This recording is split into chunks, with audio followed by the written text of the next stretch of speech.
continuamos en TD Ceilán, la versión streaming de los sábados de 10 a 12 horas. Ya acaba de llegar Graciela Treber, que hace habitualmente la columna de economía. ¿Cómo estás, Graciela? Muy buen día. Hola, buenos días. ¿Cómo están ustedes? Bueno, antes que nada, agradecerte que te hayas llegado personalmente a nuestros estudios. Yo no sé si ya conocías el estudio, cómo ha quedado para las nuevas versiones de la radio, ¿no? Has estado cuando nosotros todavía no estamos en streaming. Sí, no lo conocía y está muy lindo. Bueno, distinto. Sí, ha cambiado muchísimo. Algunos avances. Muchísimo. ¿No? Para mejor, por suerte. La verdad que bueno, un poco de cambio positivo dentro de tantos problemas que tenemos cotidianos, ¿no?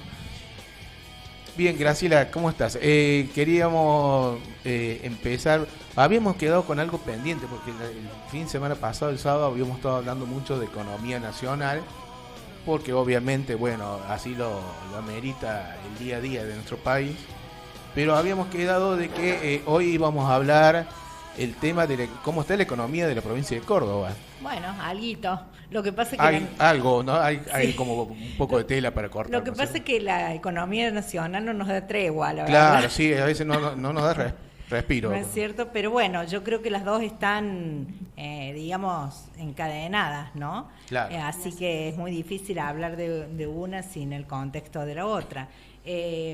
Bueno, si vamos a hablar de Córdoba, creo que tenemos que hablar de lo mismo que es fundamental para el país.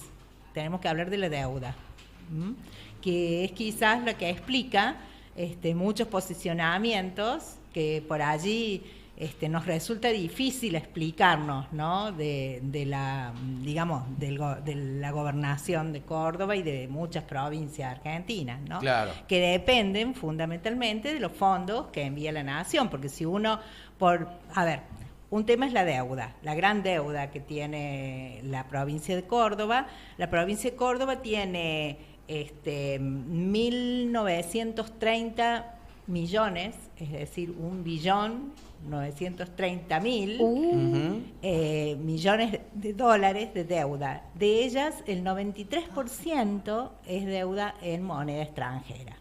La mayor parte en dólares. Hay otros, ¿no es cierto? Hay euros, hay yens, pero bueno, la mayor parte es en dólares.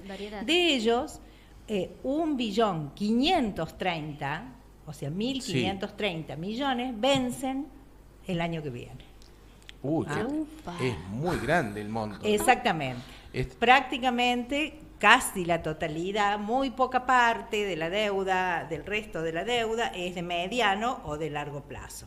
Entonces casi toda vence en realidad el año que viene. Entonces eso quizás explica lo que nos puede parecer inexplicable, ¿no es cierto?, desde el punto de vista político, de posicionamientos del gobierno provincial, lo que no quiere decir que uno lo justifique, pero sí se lo explica, ¿no es cierto? Porque la provincia de Córdoba no emite dólares. Claro. Claro. Ni por sí sola puede salir a conseguir refinanciación si no es con el aval del gobierno nacional, ¿no? Vaya, ¿cómo entonces, estamos bueno, en Córdoba?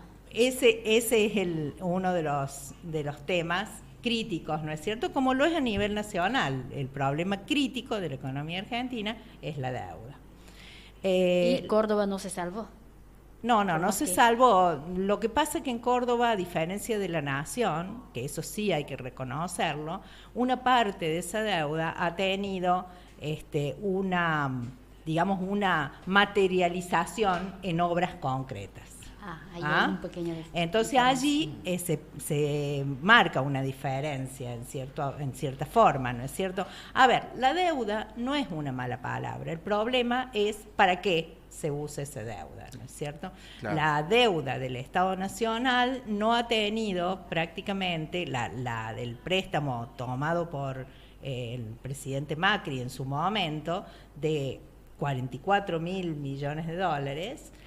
No ha tenido una corporización en inversiones reales en la economía argentina, es decir, en obras, no es cierto, claro, que hayan quedado sino que gran parte fue destinado, o la totalidad fue destinado a la fuga. sea, que ¿no? no Claro. lo vimos. Entonces no nos quedó nada, entró, vino, se convirtió, se hizo la maniobra de la bicicleta financiera y se volvió a ir.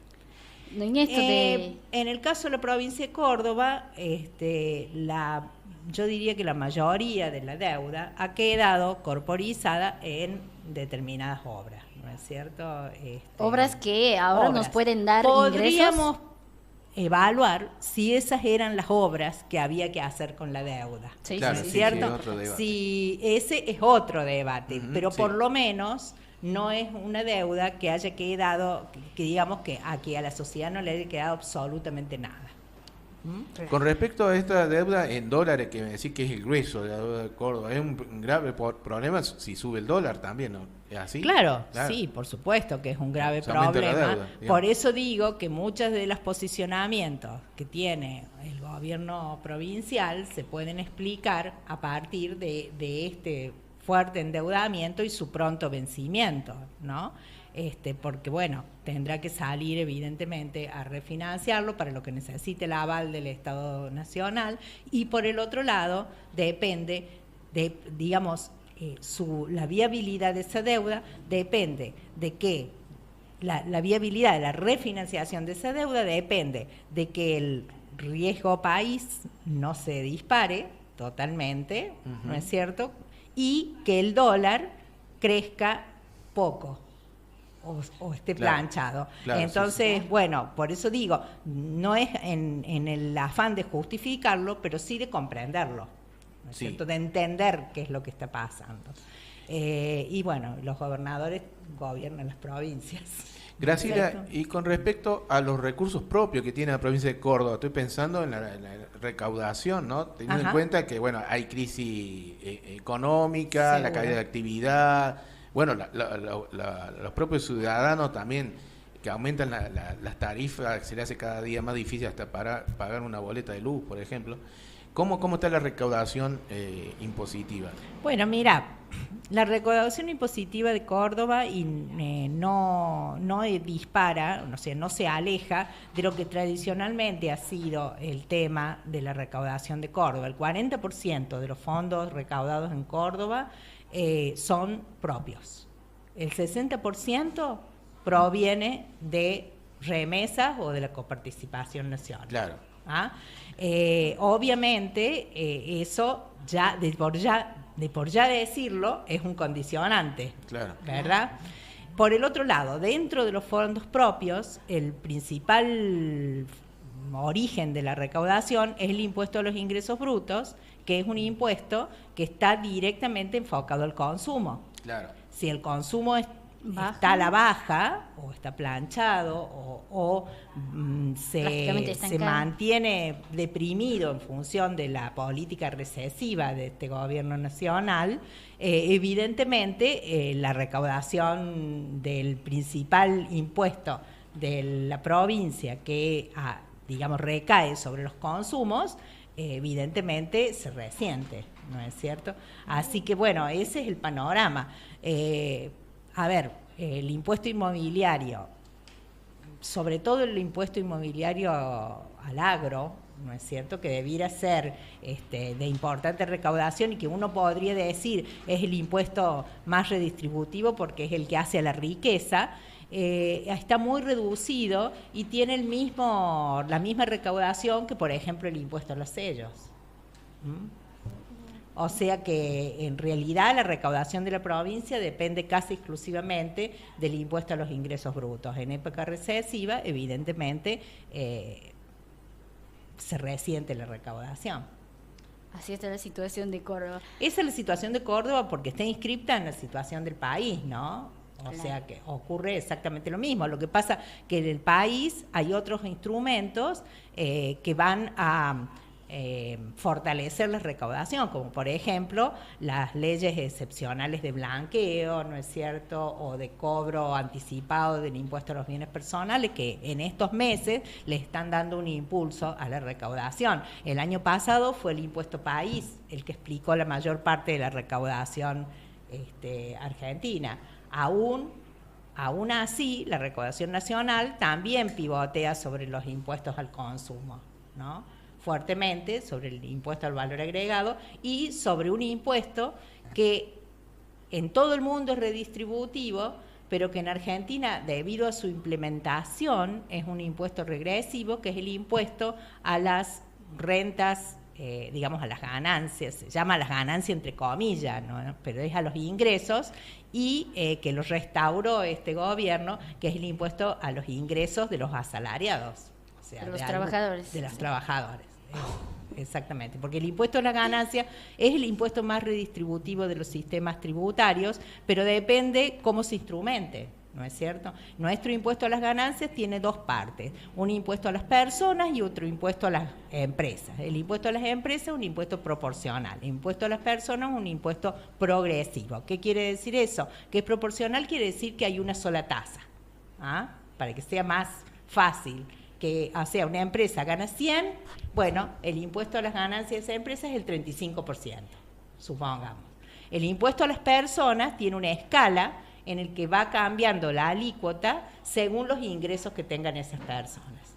Y dentro del impuesto a los ingresos está el impuesto a los trabajadores, a los que solo tienen ingresos que vienen de su trabajo, y el impuesto a otros que también son trabajadores, pero son autónomos, ¿no es cierto? O que tengan emprendimientos, a otros emprendimientos independientes. Por ejemplo, los profesionales que no son trabajadores en relación de dependencia, pagan también impuesto a las ganancias, también son trabajadores. Claro. ¿No es cierto? Claro, sí. Pero, y en quienes tengan emprendimientos individuales. Entonces, el impuesto a las ganancias depende cómo se lo analice y cómo se lo instrumente. En general, en todas las economías del mundo, el impuesto a las ganancias es el impuesto el más distributivo de todos los impuestos. ¿Ah? Sí. ¿Por qué? Porque se le fijan mínimos adecuados y alícuotas adecuadas. ¿Ah? Nuestra máxima alícuota en el impuesto a las ganancias es el 35%, tanto para las personas como para las empresas. ¿Ah? 35% tanto la para... máxima. Claro, la máxima alícuota. Pero las empresas bandas, más grandes, digamos. yo creo que tienen más ganancias. Yo creo que ahí se tendría que regular. Lo que yo quería decir es que, por ejemplo, en Australia, la alícuota más alta del impuesto a las ganancias es el 47%. Ah, Sería... sí, porque por ahí hay todo un discurso de que acá lo asfixian con los impuestos y bueno. Bueno, no es así. No es así. La alícuota a las empresas que ganan más. A las empresas y a las personas que ganan más. Claro, claro. ¿Ah? Por eso digo, la alícuota máxima es el 47%, la escala llega hasta el 47%, la nuestra llega hasta el 35% y hay veces que llega hasta el 30%, según el tipo de empresa. Entonces, el mito que nosotros tenemos la presión tributaria más alta del mundo, y no es así. Es una de las tantas fake news. Es uno de los tantos mitos, diría, ¿no es cierto?, que se popularizan. Y si uno miren, hay un estudio muy interesante que ha sacado ahora últimamente un centro de estudios en el que participa el economista Claudio Lozano, Sí. Que es muy interesante, que analiza las ganancias de las empresas que cotizan en bolsa, ¿no? Claro. Y que claramente explica quiénes son los que han ganado con estas políticas y quiénes son los que han perdido con estas políticas, ¿no? Por sectores y por tipo de empresas. Y la verdad que las ganancias han sido astronómicas, o sea, por ejemplo, el grupo 1 dice, bueno, como hay caída en el consumo, el consumo está deprimido, las empresas que producen alimentos deben haber perdido en esta época. No perdieron. Ganaron porque reemplazaron por la cantidad vendida por los altísimos márgenes. Entonces, de precios que no sumaron. Por ejemplo, Mastelone es una de las empresas, ha aumentado más de 1000% su rentabilidad, su ganancia, siendo que los argentinos no les alcanza para comprar, ha caído el consumo de leche. Claro. ¿No es cierto? Sí. Pero las empresas, por ejemplo, Mastelone, tiene una ganancia astronómica, un incremento astronómico de sus ganancias. O sea que ellos, eso explica el por qué cada vez más dinero y nos alcanza para menos cosas, pero ellos no pierden, siguen eso ganando. explica porque no suben los precios. Cuando el presidente Milei va a la UIA y lo aplauden, Claro, todavía lo ¿no aplauden. es cierto? Sí. Lo aplauden las grandes empresas que están haciendo diferencias astronómicas. Ujú. O sea, En detrimento, obviamente, a las pymes no les está yendo bien, ¿no es cierto?, en este Claro. contexto, pero a las grandes empresas y los grandes jugadores de la economía argentina sí les está yendo muy bien. Incluso a los inversionistas, como los supermercados de afuera, Gra- más internacionales. Sí, las empresas productoras están en ese lugar, ¿no es cierto?, en ese Sí. estudio que se hizo. Aparte Graciela, que Arcor ha incrementado entre el 400 y el 500% sus ganancias, con menos Mastelone el 1000 y algo. Claro, y con claro. menos producción y menos trabajadores, me imagino. No importa. Claro, sí, sí. Ellos maximizan sus utilidades y están obteniendo grandes rentabilidades. Entonces eso explica por qué cuando el presidente va a la UIA y le dice Argentina no tiene un proyecto industrial, lo aplauden. Graciela, con respecto a Córdoba, otro aspecto, ¿no? Bueno, tenemos que la actividad económica se está achatando, está cayendo. Tenemos por otro lado que se frenó la obra pública y bueno, y tantas otras cuestiones más, ¿no? ¿Cómo está el empleo en Córdoba y con respecto a la nación, digamos? ¿Se ha afectado mucho con la obra pública? ¿Qué nos podés comentar de eso? Mira, la verdad, sinceramente, no tengo la última estadística del empleo, Sí. ¿no es cierto? Porque allí hay que entrar a analizar el Claro, empleo hay que- público, el empleo privado. Ujú. Si querés, lo podemos profundizar para la próxima vez, Dale. ¿no es cierto? Sí, sí. Es un tema que no tengo los datos estrictos. Lo que pasa es que la subida del desempleo hay que ver cómo se mide, incluso a nivel provincial o a nivel nacional. El desempleo, estos proyectos generan altos desempleos, pero no los generan de un día para el otro.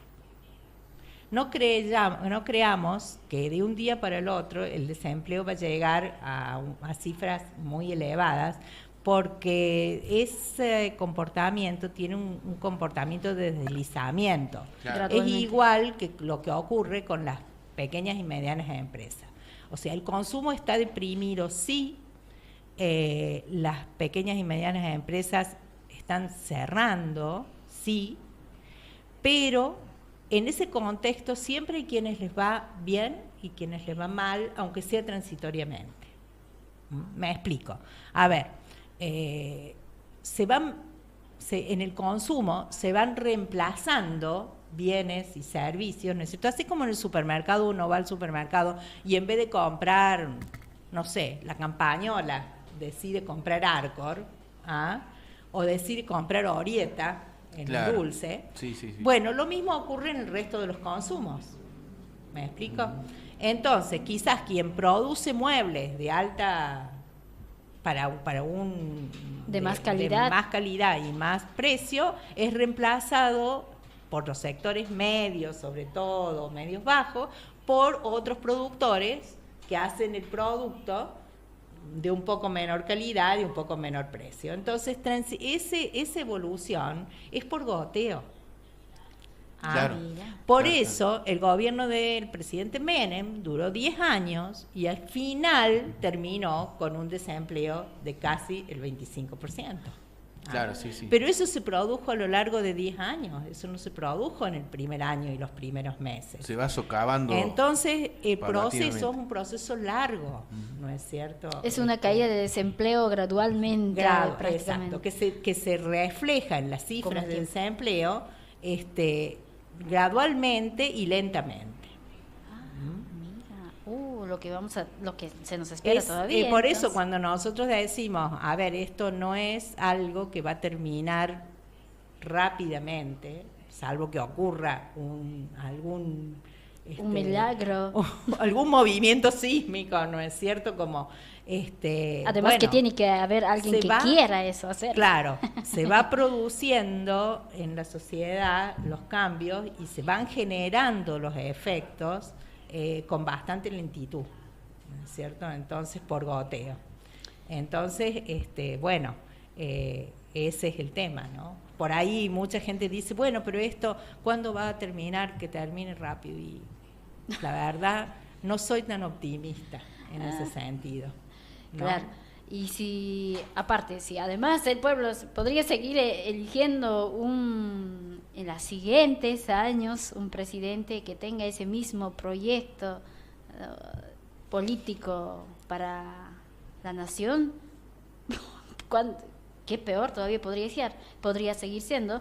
Y en cambio, si llegan a elegir, quieren un cambio, aún así esto tardaría en recuperarse. Aún así, ahí siempre es mucho más fácil las destrucciones que las construcciones, ¿no es cierto? Por supuesto. Entonces, sí. Evidentemente, aún así, los gobiernos subsiguientes tienen un fuerte condicionamiento con la deuda, además, que es muy difícil de soslayar, ¿no? Cuando el Fondo Monetario Internacional, yo lo dije aquí en esta radio varias veces, cuando el Fondo Monetario Internacional le da el préstamo de los 44, en realidad en 47, pero Alberto Fernández rechazó los 5.000 millones, ¿no es cierto? Entonces quedó en 44, una cosa así, o eran más, a Mauricio Macri. Muchos decían, se los da para que gane. No se los da para que gane. Se lo da para condicionar la política económica argentina. No importa quién gane. ¿Ah? Es la estrategia de los... Al Fondo Monetario Internacional le importa poco en realidad si le van a pagar los créditos o los préstamos. ¿Ah? Pero es la estrategia para condicionar al país. Eso es secundario. Eso, si viene bien, ¿no es cierto? O sea, no le va a volver a dar otro crédito a un país que no demuestre que pagar es su prioridad, como ha ocurrido en este caso. Pero no es su motivo fundante ese, sino que el motivo fundante es condicionar las decisiones de política económica de los países. Y interés, además, yo creo que hay algunos intereses estratégicos, ya sea sí, obvio, los recursos naturales que tiene país, Argentina. ¿No me es hace cierto? pensar en... Entonces, la idea era condicionar ese gobierno o cualquier otro gobierno. Sí, básicamente que también lo que buscan es tratar de impulsar sucesivas privatizaciones, o sea, irse quedando con el control del Estado, de los recursos, de los sectores estratégicos. Claro, yo creo que no es que ellos quieran que desaparezca totalmente el Estado, quiere que desaparezca el Estado como lo concebimos desde el campo nacional y popular. Claro, el Estado de ¿No bienestar. es cierto? O sea, no quieren que desaparezca el Ministerio de Seguridad que reprime en las calles a los que se manifiestan. Claro. Ese Estado no quieren hacerlo desaparecer. Para ese Estado hay fondos. ¿Ah?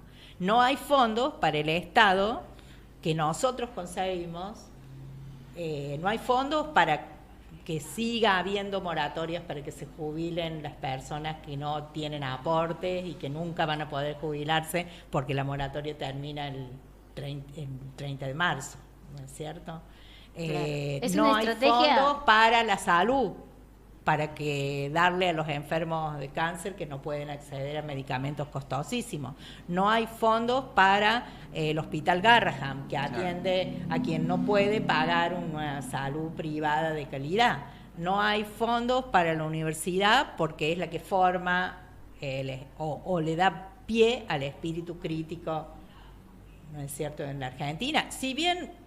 A ver, en la universidad se formaron también muchos de quienes están llevando adelante este plan económico, pero ni eso quieren, ¿no es cierto?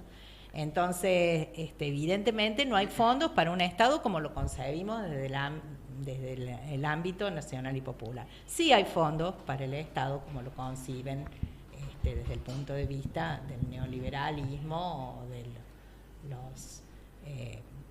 digamos, esa pequeña... dueños del poder, ¿no?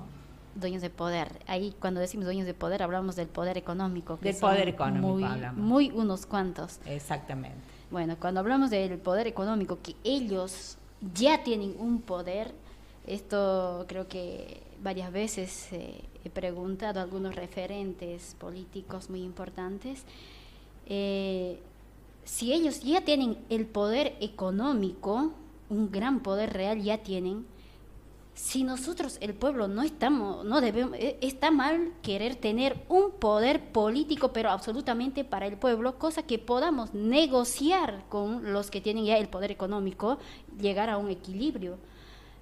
Y sí, muchos no, dicen que eso está mal porque es muy, te está haciendo muy ultrapueblo, o sea, que hay que votar a alguien que sea más, alguien que se haya negociado, que algunos lo llaman tibios, ¿no? Que sería que ya tienen los tratos con el poder económico, pero luego hablan con el pueblo.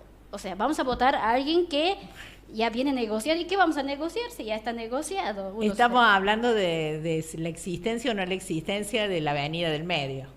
Claro, ¿Ah? sí. De eso estamos hablando. Bueno, las experiencias no han sido muy buenas con la Avenida del Medio, pero sí. Parece ser que la Avenida del Medio cada vez es más angosta, ¿no es cierto? Y parece ser que está convirtiéndose en calle, ¿no es cierto? Claro, sí. Bueno, eso es una discusión de la política, ¿no es cierto? De la estrategia política, de qué es lo más conveniente, si realmente ir por una definición, digamos, nítida, ¿no es cierto? O ir por un camino de alguien que pueda negociar, ¿no es cierto? Bueno, la experiencia pasada no ha sido muy feliz, claro, del pasado gobierno, ¿no? En ese aspecto, ambos tienen que negociar finalmente, porque en la situación en la que está Argentina, con una deuda externa tan importante, evidentemente no hay forma de salir de la situación o de manejar la situación que no sea en alguna forma negociando, ¿no es cierto? El problema es para dónde vamos a negociar, ¿no es cierto? Nosotros pudimos haber tenido una posición más firme si nos incorporábamos a los BRICS, que es lo que se desechó en este gobierno, ¿no es cierto? Esa era la construcción que teníamos en el otro gobierno, que podemos haber rescatado. O sea, era una posición negociadora, pero con algo en la mano. Claro. Hoy día no tenemos una posición negociadora, tenemos una posición de lacayos, digamos. Sí, vamos a de decir. sometimiento. Parece ser que el gobierno de Milei está como recalculando por lo menos la relación con China, ¿no? Por obligación. Porque por compromiso. le pretende pedir una ampliación del swap, ¿no es cierto? Claro, veremos. Claro. China no se pelea tampoco con nadie. No. Yo creo que ellos tienen claro cuál es. Claro. Cuál es China tiene su importante. objetivo y allá va. No se pelea mucho con nadie. De todas formas, sí, por obligación han tenido que negociar, pero bueno, el rechazo a la incorporación del BRICS fue un paso atrás, porque al margen de la importancia que tenga el bloque, que realmente es un bloque muy importante, es una carta negociadora, claro, en la mano. Y bueno, esa se rechazó. Yo creo que gran parte de las relaciones internacionales van a depender de las elecciones norteamericanas, ¿no es cierto? De la evolución de los conflictos bélicos, de la posición argentina puede también depender, no sé, hace poco leí que habían descubierto otro yacimiento de litio en otro lugar. ¿De Argentina? No, de Argentina no. En cuyo caso, si es en otro lugar del mundo, eso cambia también la posición argentina. O sea, nada, como decía Perón, la política es política internacional. Que también es importante. Que es la más importante. Claro. Aparte, yo creo que por más que tengamos alianzas, ya sea con China, con los BRICS, depende quién gobierne, quién represente a la nación, sí, siempre va a decidir con quién beneficiar. Los negocios hacen lo mismo, pero siempre va a decidir con quién a quiénes beneficiar. Un poco una repartición más equitativa, un poco más para lo nacional o popular, o muy bien para esas pocas familias. Sí, cuando uno habla de nacional y popular se está refiriendo a la distribución del ingreso, ¿no? Y no es que sea una cosa abstracta, sino que es la participación en el ingreso nacional de los sueldos de los trabajadores con relación a las rentas de quienes tienen la propiedad del capital, que en este caso son capitales bastante concentrados de bastante pocas empresas, ¿no? Que no deben ser más de 300. Graciela, entonces, eso es lo que estamos hablando cuando decimos, porque a veces cuando nosotros nos referimos al ámbito nacional y popular, queda como así en el aire una especie de idea romántica. No, el problema es si los asalariados, en qué nivel participan en el ingreso nacional los asalariados. En el 2015, Cristina Fernández de Kirchner se fue con un 52% del ingreso nacional, lo tenían los trabajadores. Un 52%. 52%. En este momento... ¿Los trabajadores cuánto tienen? No sé, pero no llegan al 40. Entonces, evidentemente, ha habido un retroceso muy importante en cuanto a la participación en el Producto Bruto en todo el ingreso que genera la economía de los trabajadores. Ha habido un retroceso en ese aspecto. Entonces, bueno, ¿cuál es el esquema? Lo que se está discutiendo es eso, es de lo que hablamos también cuando uno dice hay puja distributiva. Claro. ¿No es cierto? ¿Qué es puja distributiva? Es eso, es cuánto del producto de la nación se destina o va a los trabajadores. ¿Y cuánto? Graciela, no. Sí, para retomar el tema de Córdoba y ya ir cerrando, según desde el punto de vista económico, ¿no? O sea, más objetivamente de lo económico, ¿vos qué consideras las políticas económicas que se han llevado adelante en la provincia de Córdoba hoy están más cerca de, digamos, de esta vía del medio, están más cerca de algunas políticas kirchneristas, más cerca de las políticas neoliberales? ¿Qué considerás vos? Y es una combinación, un poco de todo. Es muy difícil catalogarla, pero evidentemente es una posición un poco más atenuada que la que tiene el gobierno nacional. Claro. O sea, si vos me decís, son políticas neoliberales y algunas sí, otras en algunos ámbitos se avanza en otro sentido, ¿no es cierto? O sea, es un gobierno que hace un poco de todo, ¿no? Yo creo que en este contexto, dadas las opciones que había en cada momento, ¿no? Porque es muy fácil decir este gobierno lleva políticas neoliberales, no sirve. Bueno, pero en su momento, ¿cuáles eran las opciones que teníamos con el voto los cordobeses? Opciones con posibilidad de llegar, o la provincia la gobernaba el PRO, o la gobernaba Yarlora, Schiaretti, el peronismo federal, entre comillas. Bueno, esas eran nuestras opciones, con posibilidad de llegar, ¿no?